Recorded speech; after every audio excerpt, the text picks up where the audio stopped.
My name is Jens Christian Hermansen. I am the editor of Kosmos, a quarterly magazine about spiritual science. I believe in the value of open-minded and critical thinking. I'm in London to meet Dr. Rupert Sheldrake. We are going to talk about science, God, and visions for the future. Sheldrake is a renowned British biologist.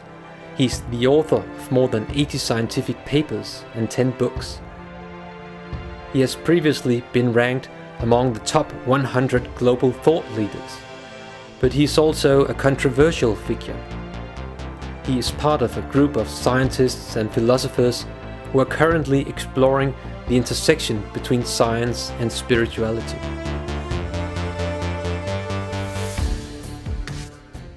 Today we live in a secular age, as the Canadian philosopher Charles Taylor calls it. We've seen a transformation of society from one in which practically everyone believed in God to a society in which God takes up no place or almost no place in people's daily lives. What is the biggest problem with the atheistic worldview as you see it? I think the biggest problem with the atheistic worldview is, first of all, it's just not true. The idea that there's no form of consciousness beyond the human level, which is the basis of atheism, really. It says that there is no mind, consciousness, or spirit out there. If we form ideas about God or gods or goddesses or saints or angels, these are just human cultural constructs that exist in human minds and therefore in human brains, and they're just inside our heads. And they see it as their job to free people from these illusions, believing in things that don't exist. But they're just making the assumption, it's been built into science since the 17th century, that the whole material world is unconscious. It's not a proved fact scientifically, it's simply an assumption. And I think it's increasingly implausible. So atheism is a belief system, and it's a belief system that's basically deeply depressing. It can be liberating for people who've had an oppressive religious upbringing. For some people who've grown up in fear of hell and punishment and in a kind of puritanical moral order, then atheism is a liberation. It means they can have sex without feeling guilty and so on. So it's quite attractive for people at that stage. But in modern Europe, very few people have grown up with that kind of religious upbringing. Only about 5% of people have regular religious practices in Britain today.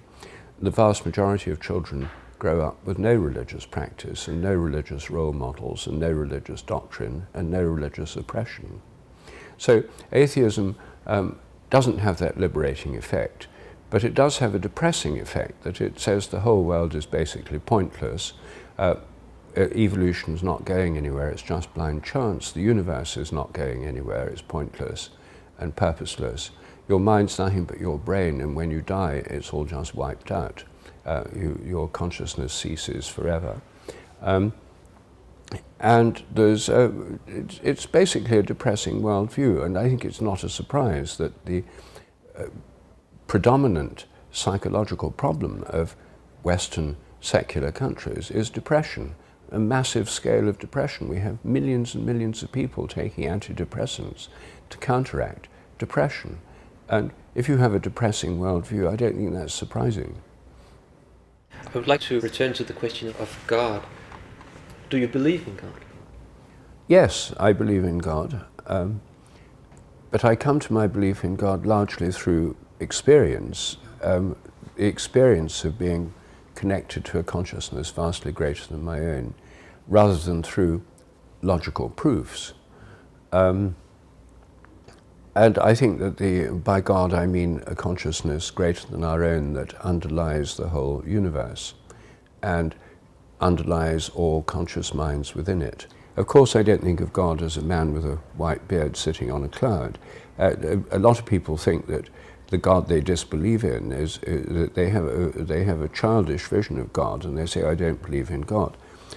When I talk to my atheist friends, and many of my friends are atheists, then I have to say, what kind of God don't you believe in? The God they don't believe in is a God that I don't believe in either. Some kind of masculine engineering figure outside the universe who designs the machinery of the world and then presses the start button like a kind of ultimate engineer. They don't believe in that kind of God because they think nature can go on perfectly well without that sort of God, and so do I. But I think that God is underlying the being of the world from moment to moment. God is not the cause of nature or the first cause of nature, just starting things off in the first place. God is the cause of the world existing from moment to moment, the very ground of the being of anything. Why there's something rather than nothing. The whole world is, as it were, being recreated every second and sustained. We take it for granted normally. So anyway, so the God I believe in is generally speaking different from the God that atheists don't believe in, because most atheists don't believe in an incredible God that I don't believe in either. When you say that atheism isn't true, can we explore that question in a scientific way, or is it possible to investigate this belief system in a more scientific way? Well, it's interesting that the belief system of atheism is actually changing before our very eyes at the moment. Because of the hard problem of explaining consciousness, an increasing number of atheists are becoming panpsychists. That is to say, they believe that there's some kind of mind or consciousness, even in atoms or electrons, or in matter, that matter isn't totally unconscious. Panpsychism, pan means everywhere, psyche means soul. It's saying there's some kind of mentality or soul in all things.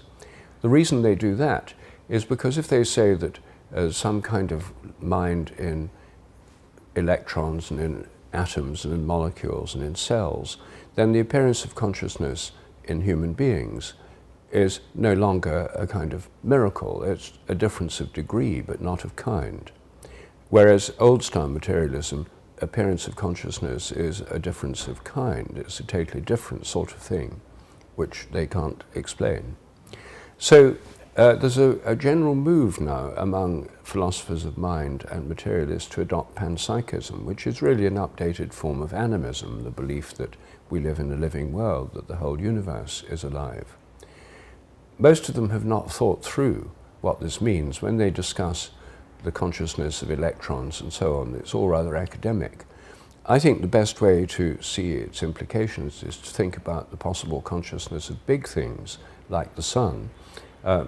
I myself think that if you adopt a panpsychist worldview, then it's reasonable to think that the sun is conscious and the stars, and that the entire galaxy might have a mind at a higher level than that of the stars, which are like cells within the body of the galaxy. And if the whole galaxy has a mind, why not the whole cosmos?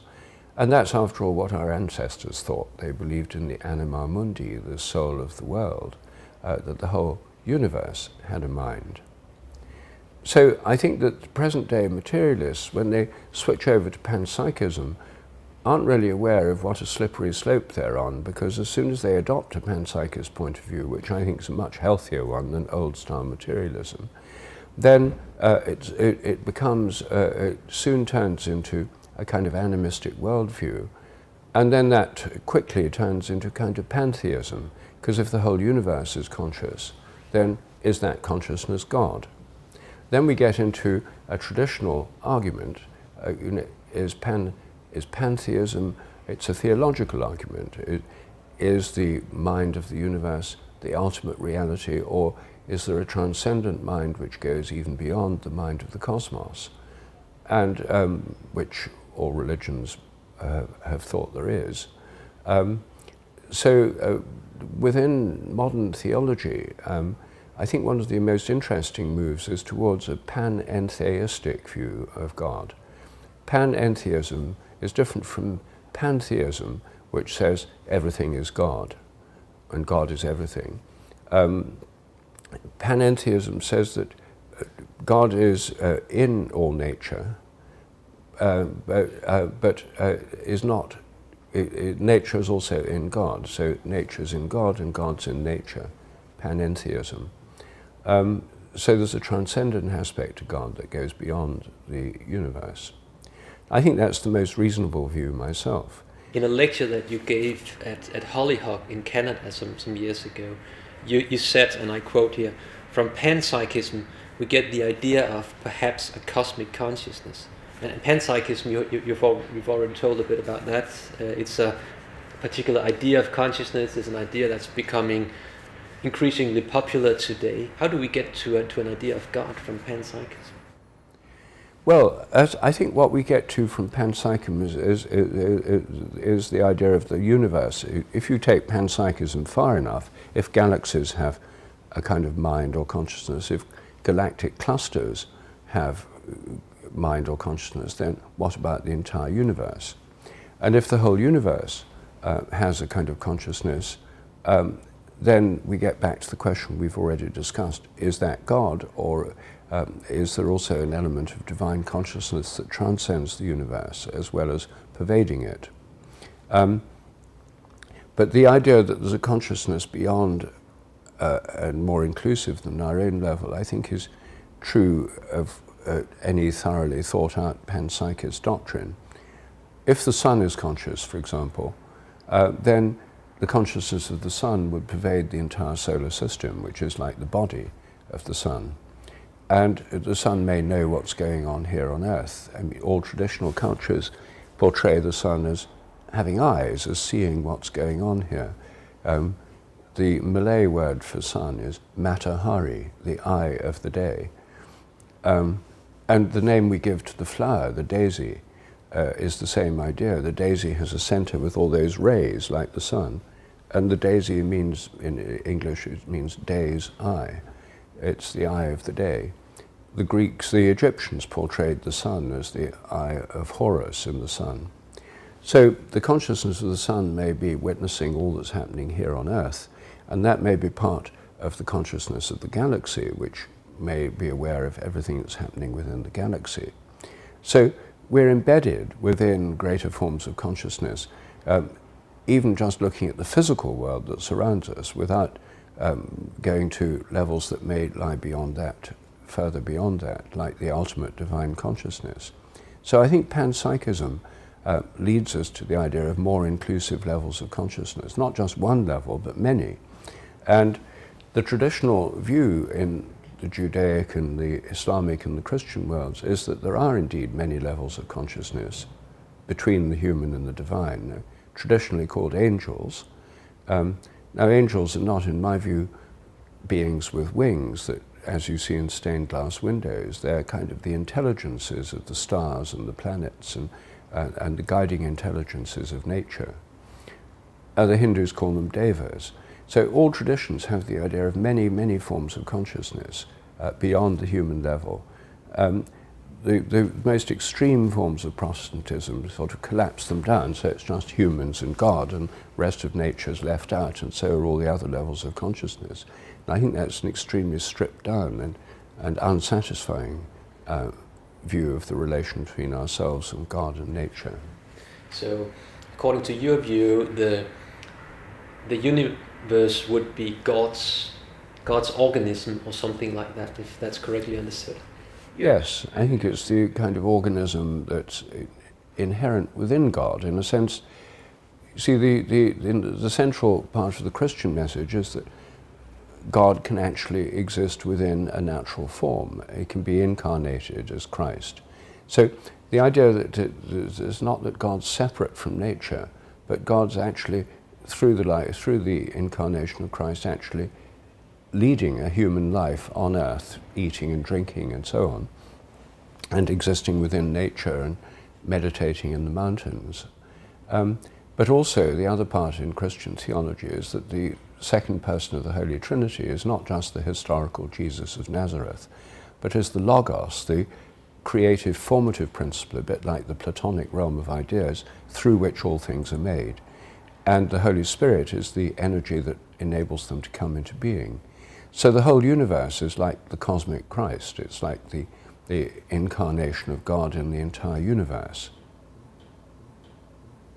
Do you see some form of evidence for a panentheist's concept of God? Is that idea, the idea that God exists, a particular concept of God, is that concept testable in some way? Well, I think the main reason that people first came up with the concept of God is because it was an experience rather than a deduction. And anyone who has a mystical experience has the feeling that their mind is part of a much larger mind than their own. I think that when people like Jesus had the experience of feeling that his mind was one with God, he wasn't arriving at a belief in God through studying the Hebrew scriptures. He was having an experience of that connection. So if we're looking for evidence of the existence of God in a panentheistic world, I think that the main evidence is going to come through personal experience. Science is based on experience. It's empirical, which means experience in Greek. And our own experience is experience too. And the experience of consciousness can only be known directly through consciousness. Someone measuring electrical currents in brains in a science lab can find out what's happening in your brain, but they can't find out what's happening in your consciousness unless you tell them. So anything to do with the exploration of consciousness has to be done through consciousness primarily. And that's what spiritual practices do. They link our whole body and the activity of our whole body, not just the brain, to kinds of experience which connect us with consciousness greater than our own. Is there a connection between your panentheist's worldview or concept of God and your previous empirical and scientific work? Are these two things connected in some way? Well, my scientific work is largely devoted to trying to find a more holistic approach to living organisms and nature. And I'm not alone in seeking a more holistic worldview. This has been going on for a long time. The philosopher that most clearly expressed it was Alfred North Whitehead, writing in the 1920s about what he called the philosophy of organism. Instead of seeing the universe as a machine, it's better to see it as an organism. The whole cosmos is like an organism. That makes even more sense in the light of our new evolutionary cosmology. The universe begins very small and it grows and develops. And as it grows and develops, new forms and structures appear in it. That's nothing like a machine, but it's a lot like an embryo or a growing plant. And he thought that living organisms are true organisms, even molecules and atoms are organisms. They're organic, holistic structures. That seems to me the most reasonable view to have of nature. And my own addition to that general holistic philosophy of nature is that these organisms have a kind of collective memory. Each kind of thing, each kind of crystal, or each kind of animal or plant has a collective memory. So if you train rats to learn a new trick in Copenhagen, then rats all around the world will learn that same trick quicker because the Danish rats have learned it. That's because of the collective memory given by the process I call morphic resonance. So that's part of what I'm doing. Another part is to say that our minds are not just the activity of our brains. Our minds are more like systems of fields that stretch out beyond our heads, just like a mobile telephone has an electromagnetic field within it, but it's not confined to the inside of the phone. It stretches out invisibly beyond it, which is why mobile phones work. I think our minds stretch out beyond our brains through mental fields every time we see something or every time we form intentions. And I think that's why phenomena like the sense of being stared at take place when people know that someone's looking at them, even if that person's behind them and not making any noise. This is a very well-known phenomenon. I've done a lot of experiments, and so have other people, that shows this is real. It's not just a superstition. It's a real phenomenon. And it happens because when we look at somebody, our mind reaches out and in a sense touches them, and they can feel it. if we form the intention to call someone on the telephone, then that intention reaches out and the person may feel it. So they may start thinking about us before the call. We're thinking about them, then we dial their number or make the phone call. During that period, they start thinking about us, and when the phone call actually connects us, they say, "That's funny, I was just thinking about you." About 80% of the population have had that kind of experience. Within materialist science, the people pretend it's impossible and doesn't exist, even though lots of people experience it. So they say it's just an illusion or it's a superstition. But the experimental evidence shows that it does exist. I've done many experiments on this now. So I think that this more holistic view of organisms having fields and minds having fields that stretch out beyond the body, of there being an inherent memory in nature, instead of laws of nature, I think that the evolving universe has habits. So we have habits of nature rather than laws. All of this gives us a much more organic view of nature, which is experimentally testable. It has been tested. These experiments suggest that this really is happening. And it's one that fits much better with our own experience.